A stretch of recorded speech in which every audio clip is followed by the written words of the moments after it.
Welcome to Sacrilegious Discourse. I'm husband. And I'm wife. Together we're reading the Bible for the very first time. We grew up without religion and wanted to know what all the fuss was about. Well, what have we learned so far? That God is a dick, and apparently some people believe in talking donkeys? We're not trying to pass ourselves off as experts. Nope, we're just reading the Bible for the first time and giving our first take reaction. If you'd like to join us in this venture, you might consider starting at episode 1. Otherwise, jump in wherever you like. All right, let's go read the Bible. Yeah, let's get to it.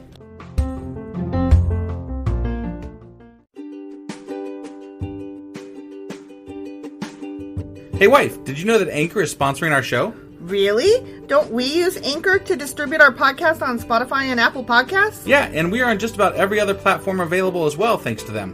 Why do we use Anchor as our podcasting service? Well, they make editing and distributing our show a breeze. What if one of our listeners wants to start their own podcast? Then they should head over to anchor.fm or download the app to get started. Awesome! You guys should go do that right now! Husband! Wife! Do you remember what happened yesterday? I mostly just remember being very confused because the one dude sacrificed his son. Like, and out of the blue. To get the other guys to go away. He's like, oh no, we're losing! Quick! Kill my son! And then they went away. Yeah. And I was kind of lost. Yeah. It was very confusing. I'm really either hoping for some clarification in this chapter or looking forward to the Q&A on Saturday. Right. Because I don't know what the fuck happened. I don't either. There was anger against Israel because how dare they win their war? Yeah, but they didn't. They went away. Right. So, like, what happened? They were winning, and then the Moab guy, king, sacrificed his son. Yeah, I know. And so then everybody was like, shame on you, Israel. And so Israel was like, okay, and just left. Right. Yeah. I was like, what's going on here? It didn't make any fucking sense. It didn't make any fucking sense. Well, let's see if we can get something to make sense today. Sounds good. All right, so that was 2 Kings chapter 3. Indeed it was. And today we're going to be getting into 2 Kings chapter 4. Let's go do this. Okie dokie. Hey wife, do you like coffee in the morning? I sure do, husband. Morning, noon, night. Which reminds me, I need to add that to our grocery list because we're running low. Wait, before you do that, check out the website ungodlybrew.com where you can purchase a pound of your favorite flavor of coffee. What if I want more than 1 pound? Either order a larger amount, or better yet, get 10% off by setting up a subscription for every 2 weeks, or a month, or whatever works for you. Did you set up something special for our listeners? You know I did. Exclusive for our listeners, get an additional 10% off subscriptions by entering the code SACRILEGIOUSCOFFEE at checkout. That's a hellishly good deal. Ungodly Brew is hellishly good coffee. Okay, 2 Kings chapter 4. Okay. One day, the widow of a member of the group of prophets came to Elisha and cried out, my husband who served you is dead, and you know how he feared the Lord. But now a creditor has come, threatening to take my 2 sons as slaves. Those damn creditors always wanting my sons as slaves. Right? The fuck? What can I do to help you? Elisha asked. Ban slavery? Tell me, what do you have in the house? Nothing at all, except a flask of olive oil. Oh, shit. Sorry, I did it wrong. Okay. He says, tell me, what do you have in the house? And then she says, nothing at all except a flask of olive oil. Oh, is this going to be one of those, like, endless flasks of olive oil or something? Probably. And Elijah said, borrow as many empty jars as you can from your friends and neighbors. Then go into your house with your sons and shut the door behind you. Pour olive oil from your flask into the jars, setting each one aside when it is filled. So she did as she was told. Okay. Her sons kept bringing jars to her, and she filled one after another. Wow. Soon every container was full to the brim. Fucking amazing. Wow, you called that one. Right? Bring me another jar, she said to one of her sons. Because it just never runs out. There ain't no more, he told her. Okay. And then the olive oil stopped flowing. Oh. When she told the man of God what had happened, he said to her, now sell the fucking olive oil and pay off your fucking debts, and you and your fucking sons can live on what is fucking left over. Yeah. Okay, so that was the end of that little section. What's out, like, lately there's these, like, endless... I just have this one little thing, and then they're like, We'll make it into lots of little things. It's the endless wine that I know. we're prepping for Jesus, didn't you know? Right, but it's so ridiculous. No, I know. Like, no, if you have fucking nothing, you have fucking nothing. Yeah. And God is not like, this isn't fucking Avengers and fucking what's his face? Doctor Strange is not refilling Thor's beer glass. It's not happening. His Stein, yeah. Yeah. No, I totally agree with you. It's ridiculous and silly, but it's supposed to be showing that God is allowing Elisha to perform miracles. And besides, how many other people are fucking... There's slaves right now. Mm-hmm. God let all these other people be slaves. Right. What's special about these people? I guess they served Elisha. Well, she went to him. Yeah, no, I know. And she was like, knock, knock, knock. Hello, please help me. So you have to ask... You got to go find a prophet. A human prophet. Yeah. Who you have a good relationship with to excuse you from being slaves. Yeah. Instead of God just coming down and being like, let's not do slavery. Right, like at all. Yeah, like, let's just not. You know, it's not a good thing, so. It doesn't require networking. Let's just not do slavery. Right, slavery, bad. Right. You know what? Let's just amend the fucking tablets, huh? Yeah. Like, I'm God. I can do that. Yeah, God could change his own rules. Yeah, he can do whatever the fuck he wants. He's God. Yeah. I mean, hypothetically. Right. Just saying. Well, okay, so that was that section, and we're moving on to another little section now. Okay. Yeah. One day, Elisha went to the town of Shunem. A wealthy woman lived there, and she urged him to come to her home for a meal. Okay. After that, whenever he passed that way, he would stop there for something to eat. She said to her husband, I'm sure this man who stops in from time to time is a holy man of God. You're sure, huh? I'm sure of it. He didn't fucking say that he is? He comes here like every other week and sits at my table and doesn't say a goddamn word. I'm just going to guess I don't know if he is or not. It's the leather belt and the hair. Yeah, he is a hairy motherfucker. That was Elijah, so... But maybe it's like a thing with prophets, you know? Well, maybe they're all hairy with leather belts. I bet he is hairy with a leather belt. You think? Yeah. Let's build a small room for him on the roof. I hope they have battlements up there. You know. And furnish it with a bed, a table, a chair, and a lamp. Okay. Then he will have a place to stay whenever he comes by. That's so nice of them, you know? You know what? I always build an extra room for the guy who stops by to have dinner at my house and doesn't tell me what his occupation is. Right, yeah, that happens all the time. Mm-hmm, yeah. Mm-hmm. One day, Elisha returned to Shunem and he went up to this upper room to rest. He said to his servant Gehazi, tell the woman from Shunem I want to speak to her. Oh, he's going to speak now. Mm-hmm. He hasn't told her anything about him, but now he's going to speak to her. Get her ass up here. He just needed a room first. Yeah. Okay. When she appeared, Elijah said to Gehazi, tell her, we appreciate the kind concern you have shown us. What can we do for you? Can we put in a good word for you to the king or to the commander of the army? No, she replied. My family takes good care of me. Later, Elisha asked Gehazi, what can we do for her? Yeah, what can you do for her? Gehazi replied, she doesn't have a son and her husband is an old man. Oh. Call her back again, Elijah told him. When the woman returned, Elijah said to her as she stood in the doorway, next year at this time, you will be holding a son in your arms. Maybe she doesn't want... Did you ask her? No, right? Does she want one? Maybe she doesn't want kids, which is fine. You're allowed to not want kids in this world. Right. Jesus. Yeah. My kids don't want kids. But they just assumed. They're like, oh, she doesn't have a son. She needs one. Obviously. She's a walking incubator. Right. That's what she's made for. Yeah. She doesn't get a choice in the fucking matter. Right? No, my lord, she cried. Oh, man of God, don't deceive me and get my hopes up like that. Mm-hmm. Because she really is just a walking incubator. Okay. I'm nothing but a vagina with hands. But and now I've got that image in my head. But sure enough, the woman soon became pregnant. And at that time the following year, she had a son, just as Elijah had said. That's just so nice. I'm so glad it was a boy. Was it a boy? It was a boy? It literally said she had a son. Oh, I'm sorry. I'm tired. And you're so busy being a smartass. Yeah, I was busy being a smartass for sure. Mm-hmm.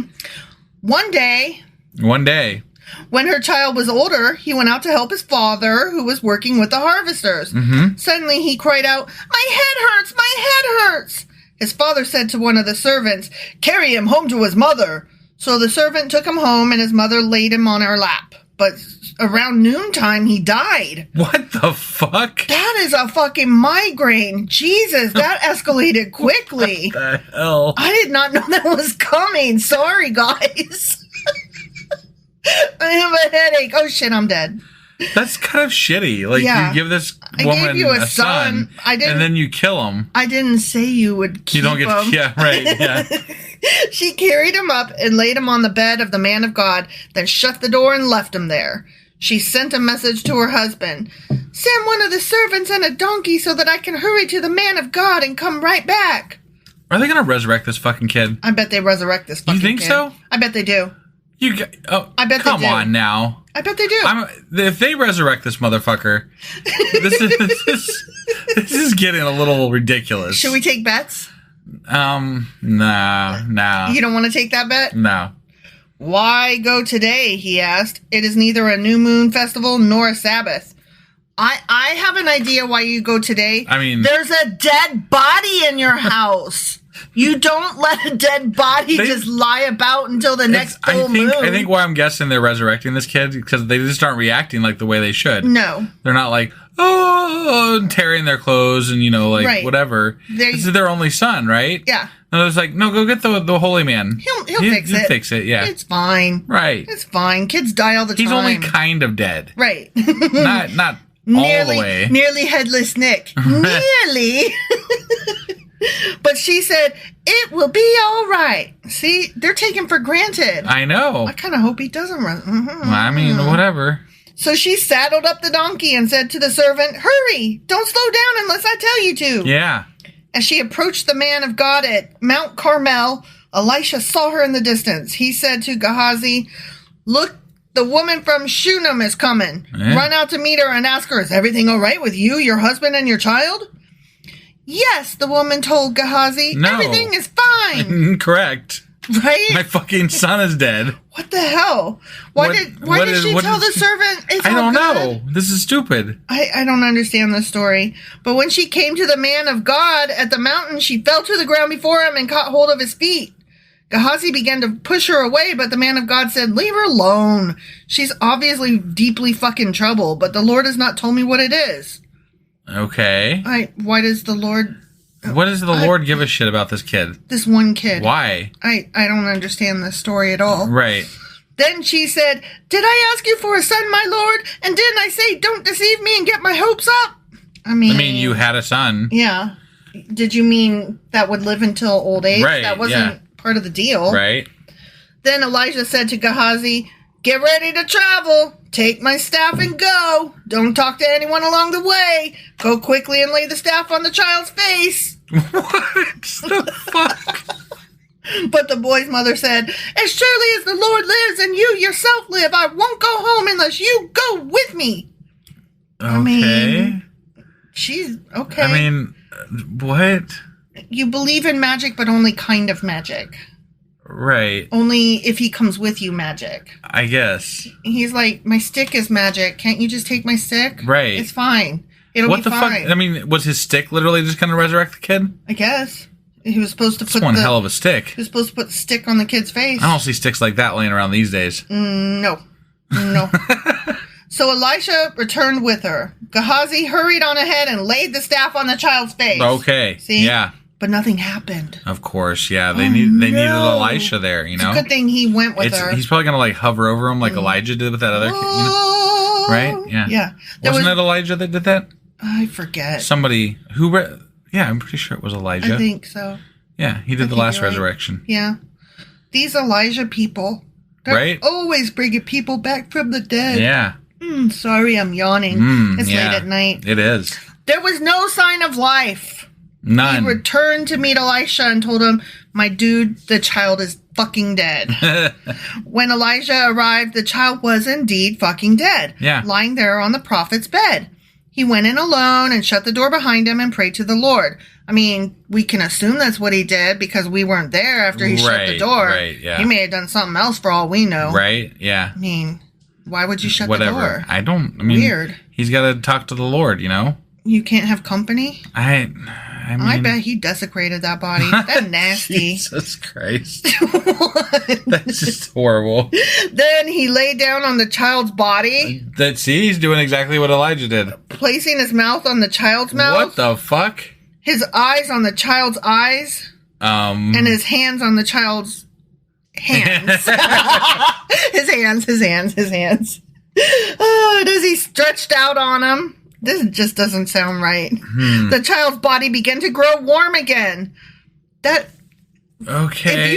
If you were dead, right, and then you came back to life, and there is some man just laying on you, when you be, get the fuck off me! Yeah. Elisha got up, walked back and forth across the room once, and then stretched himself out again on the child. Okay. What? This doesn't feel right. I mean, apparently this is the way you resurrect people. This time according to the Bible, anyway. This time the boy sneezed 7 times and opened his eyes. Wow. Huh. Then Elisha summoned Gehazi.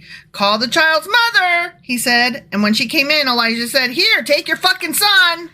She fell at his feet. You're adding a lot of ad-lib here. I'm a little annoyed, quite frankly. Okay. Because she just gets her child to come back to life, huh? Right. It's pretty... It's hateful. Because I have a friend whose child died. And it's just fucking hateful is what it is. Yeah. You know, if this is a thing that could happen, why isn't it happening? Right. So, yeah, I'm a little fucking peeved. And they make it seem like it's just like, easy peasy, right? What? Like, some kid died, I'm just going to go resurrect him. I mean, she thought it was... She was just like, what? I'm just going to go talk to the holy man. It'll be fine. They don't even really have to do anything special towards God. Like, Elijah had to go in there and, like, pray or something. This guy just was like... Like, there's nothing else special about it. They're just like, let's resurrect him. Doopy-doopy-doo. Lay a stick on his face. I'll spread out, put my mouth on his mouth. We're good. Yeah, that's gross. She fell at his feet and bowed before him, overwhelmed with gratitude. Then she took her son in her arms and carried him downstairs. Okay. Mm-hmm. So, that was that section. Now we've got another section. Okay. Yep. So now we've had another resurrection. Mm-hmm. Another fucking resurrection. Yeah, we've had 2 now, right? Yeah. Okay. God just recently started resurrecting people. Yeah, that wasn't a thing. I don't know what's going on, but he's like, I'm bored. Let's resurrect a couple kids. It was just this one little time period. These editors felt like it was very important. Apparently, to make some magic big. Right. Elisha now returned to Gilgal, and there was a famine in the land. Oh, no. They're always having a famine. Yeah. One day, as the group of prophets was seated before him, he said to his servant, put a large pot on the fire and make some stew for the rest of the group. One of the young men went out into the field to gather herbs and came back with a pocket full of wild gourds. A pocket full of shells. Pocket full of wild gourds, huh? Okay. Rally round the family with a pocket full of shells. What? What is I feel like you're a little slap happy tonight, you know? No, but what song is that from? Pocket Full of Shells from Rage Against the Machine. Oh, okay, yeah. Yeah. That's the one. Right. Well, I just thought it was funny. Yeah. Anytime I hear something about pockets, what's in your pocket go to, huh? It's obviously a pocket full of shells. Right. Obviously. Right. Only I didn't really understand the song when I first heard it, and so I literally thought he had, like, seashells in his pocket. What? He's got a pocket full of shells. Yeah, that's... And snails and yeah. I'm a dum-dum, whatever. He shredded them, the pocket full of gourds. Yes, those. Sorry, it's been a while since I know, yeah. Sorry. Okay. And put them into the pot without realizing they were poisonous. Oh, shit. Oh, this can't go good. No. Oh, poison. What you gonna do? Some of the stew was served to the men, but after they had eaten a bite or two, they cried out, "Man of God! There's poison in this fucking stew!" So they would not eat it. Well, yeah. I mean, if there's poison in it, you don't eat it. Elijah said, "Eep! My bad. Bring me some flour." Cool. What, is he gonna, like, purify the poison away? Then he threw it into the pot and said, "Nah, it's all right. Go ahead and eat." And then they... What? And then it did not harm them. Okay. He didn't even, like, pray over it. He just threw some flour in? It's magic flour. Fuck that. It's fucking bullshit. It touched his stick. Oh my god. He stirred it with his magic stick. Oh. Okay, ready? I'm ready. One day. A man from Baal Shalisha. Yeah, that place. Brought the man of God a sack of fresh grain and 20 loaves of barley bread. That was nice of him. Made from the first grain of his harvest. Wow. Elijah said, give it to the people so they can eat. Yeah. He's like, I got God. What? I'm right, good. I'm good. What? His servant exclaimed. Feed 100 people with only this? But Elisha repeated, give it to the people so they can eat, for this is what the Lord says. Everyone will eat, and there will even be some left over. Oh my god. And I'm so sick of them fucking the never-ending dish and the fucking resurrecting children. Never-ending food. And when he gave it to the people, there was plenty for all, and some left over. Wow. Just as the Lord had promised. The end. When did the Lord promise that? He fucking didn't. Elisha promised that. Yeah, he didn't promise the Lord that. didn't say shit about it. Nope. The Lord was just getting called on a lot. And he's like, miracle here, miracle there, miracle here and everywhere, but not there, or there, or there, or there, or there, just here. Right. Yeah. I don't know what that song was, but it seemed like great something. Song, yeah. It seemed like something God might hum. I think it's on iTunes. You should look it up. Oh my God. You're stupid. Okay, that's it. So yeah, that's it. Yep, that was it. Okay, I'm just no. It's too stupid. Fuck this stupid shit. Okay, but that was 2 Kings chapter 4. It fucking was. That is true. Was. And tomorrow we will be back with 2 Kings chapter 5. We will see you guys then. Bye.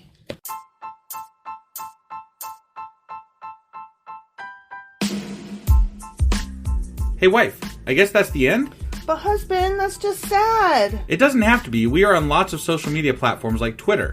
Our handle there is sacrilegious_D. For D's nuts. Oh my god. Stop doing that. Anyway, we're also on Facebook, Instagram, and Pinterest. There's a link to all of our social media sites at our website. Ooh, we have a website? Yeah, it's sacrilegiousdiscourse.com, where you can also find a link to our merch shop. We have a merch shop? Yep, we have podcast-themed clothing, mugs, notebooks, and more, as well as an atheist and science-themed products. Wow, our fans should really go check that out right now. Definitely. They can get in touch with us by sending an email to sacrilegiousdiscourse@gmail.com. But before they do that, we could really use some help. Oh yeah? With what? Well, it's not free running the podcast, and we need some financial support in order to get better equipment, which will free up time so we can concentrate on our podcast and our fans. Okay, so what should they do? Head over to patreon.com/sacrilegiousdiscourse and sign up as a contributor on our podcast.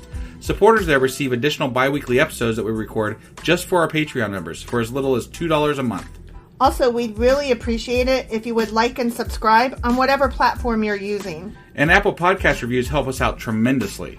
Like and subscribe. Leave an Apple review. Join us on Twitter. Support us on Patreon. That's a lot of instructions. Don't forget to say thanks. Thanks. Okay, bye.